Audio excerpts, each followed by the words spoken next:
ಕನ್ನಡದ ಮನಸ್ಸುಗಳಿಗೆ ನಮಸ್ಕಾರ. ಹೊಸ ವರ್ಷ ಖುಷಿ ಹಾಗೂ ಸಂಭ್ರಮದಿಂದ ಶುರು ಆಗ್ಬೇಕು ಅನ್ಕೊಂಡಿರುವಾಗಲೇ ಒಂದು ದೊಡ್ಡ ದುರಂತ ನಡೆದು ಹೋಗಿದೆ. ಹೊಸ ವರ್ಷದ ಪಾರ್ಟಿ ನಡೀತಾ ಇದ್ದ ಬಾರ್ನಲ್ಲಿಯೇ ಭಾರಿ ಸ್ಫೋಟ ನಡೆದಿದೆ. ಈ ಪಾರ್ಟಿಯಲ್ಲಿ ನೂರಾರು ಜನರು ಭಾಗವಹಿಸಿದ್ದರು. ಅವರಲ್ಲಿ ಯಾರ್ಯಾರು ಬದುಕಿದ್ದಾರೆ, ಯಾರ್ಯಾರು ಗಾಯಗೊಂಡಿದ್ದಾರೆ ಅನ್ನೋ ಸರಿಯಾದ ಲೆಕ್ಕಾಚಾರವೇ ಇನ್ನೂ ಸಿಕ್ಕಿಲ್ಲ.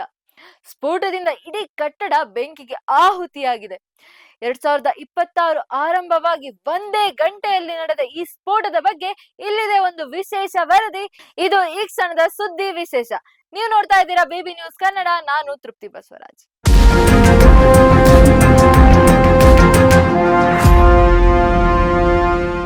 ಸ್ವಿಟ್ಜರ್ಲೆಂಡ್ನ ಅತ್ಯಂತ ಪ್ರಸಿದ್ಧ ಪ್ರವಾಸಿ ತಾಣವಾದ ಕ್ರಾನ್ಸ್ ಮೊಂಟೇನಾ ಆಲ್ಪೈನ್ ರೆಸಾರ್ಟ್ ಪಟ್ಟಣದ ಬಾರ್ ಒಂದರಲ್ಲಿ ಹೊಸ ವರ್ಷದ ಸಂಭ್ರಮಾಚರಣೆಯ ವೇಳೆಯೇ ಭೀಕರ ಸ್ಫೋಟ ಸಂಭವಿಸಿದೆ. ಹೊಸ ವರ್ಷದ ತಡರಾತ್ರಿ ಸುಮಾರು 1:30 ವೇಳೆಗೆ ಇಲ್ಲಿನ ಬಾರ್ ಒಂದರಲ್ಲಿ ಈ ಘಟನೆ ನಡೆದಿದೆ. ಆ ಸಮಯದಲ್ಲಿ ಅಲ್ಲಿ ನೂರಾರು ಪ್ರವಾಸಿಗರು ಜಮಾಯಿಸಿದ್ದರು.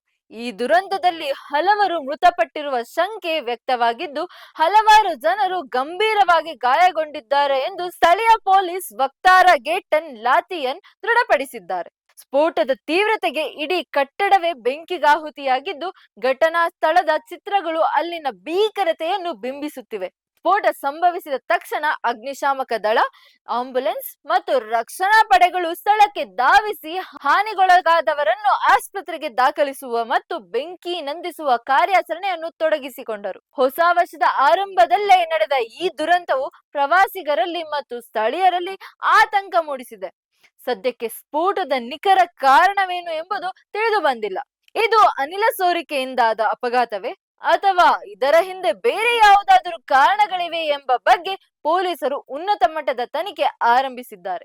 ಉಗ್ರರ ಕೈವಾಡ ಇರೋ ಬಗ್ಗೆಯೂ ಪೊಲೀಸರು ತನಿಖೆ ನಡೆಸ್ತಾ ಇದ್ದಾರೆ. ಮೃತಪಟ್ಟವರ ಮತ್ತು ಗಾಯಗೊಂಡವರ ನಿಖರ ಸಂಖ್ಯೆಯ ಬಗ್ಗೆ ಅಧಿಕೃತ ಮಾಹಿತಿ ಬರಬೇಕಾಗಿದೆ. ಈ ಘಟನೆಯಿಂದಾಗಿ ಸ್ವಿಟ್ಜರ್ಲೆಂಡ್ ದೇಶದಲ್ಲಿ ಭೀತಿ ಉಂಟಾಗಿದ್ದು, ಘಟನೆ ನಡೆದ ಕ್ರಾನ್ ಮೊಂಟೇನಾದಲ್ಲಿ ಹಬ್ಬದ ವಾತಾವರಣ ಮಾಯವಾಗಿ ಗಂಭೀರವಾದ ಮೌನ ಮಡುಗಟ್ಟಿದೆ. ಇದಾಗಿತ್ತು ಈ ಕ್ಷಣದ ಸುದ್ದಿ ವಿಶೇಷ. ನೈಜ ಹಾಗೂ ತಾಜಾ ಸುದ್ದಿ, ಪ್ರಾಮಾಣಿಕ ವರದಿ, ನಿಷ್ಠೂರ ವಿಶ್ಲೇಷಣೆಗಳಿಗಾಗಿ ಸದಾ ಗಮನಿಸಿ ಬಿಬಿ ನ್ಯೂಸ್ ಕನ್ನಡ. ಇದು ಕನ್ನಡಿಗರ ಪ್ರತಿಧ್ವನಿ.